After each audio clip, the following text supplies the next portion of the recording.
At 9 o'clock, our second 9 o'clock game, we got Bryant, who went 2-10 last year, showing New Mexico State, who went 3-9. New Mexico State favored by 19.5 points on ESPN+. Parker Awad went 74-160 last year, threw for 1,079 yards, 7 touchdowns, 4 interceptions. Seth McGowan for the Aggies had 152 carries for 823 yards and 3 touchdowns, and TJ Pride had 34 catches for 374 yards and 2 touchdowns. They do bring back TJ Pride, but they lose the other 2. New Mexico State was not the worst team in Conference USA last year. Thank God that Kennesaw State exists, but they were dang close. They were not a good football team last year. They were actually really, really bad.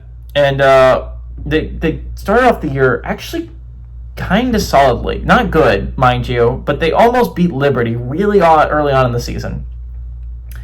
And I thought that was going to be like, oh my God, maybe New Mexico State's not going to be as bad as we thought, because they were good for the longest time before Diego Pavia left. And they played Liberty so close at the beginning of the year, even though they had really no passing attack. And I was like, I don't know, maybe this can be a New Mexico State team that doesn't suck. Maybe this is going to be a team, again, they were the top half of Conference USA for a while. So this wasn't an insane sentiment that maybe New Mexico State, even under new leadership, even with a new quarterback, won't be as bad as we all think they're going to be.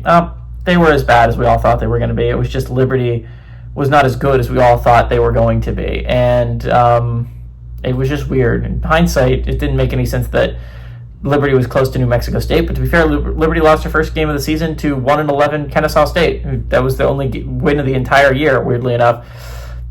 Kennesaw State was bad last year, and that made up for the fact that New Mexico State was atrociously bad. This was a really bad Aggies team. I don't expect it to get all that much better. I think New Mexico State is going to enter a period where it is going to be extremely, extremely hard. They play in a not great conference, so that's like the one bright side New Mexico State has, but they're part of the not great conference. They make it not great.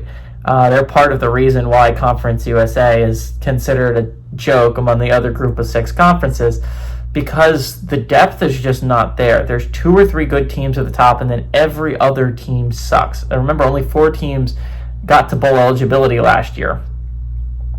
New Mexico State is a bad football team, but they are a better football team than 2-10 Bryant. I think they're better than 20 points. Give me New Mexico State to win and New Mexico State to cover at home.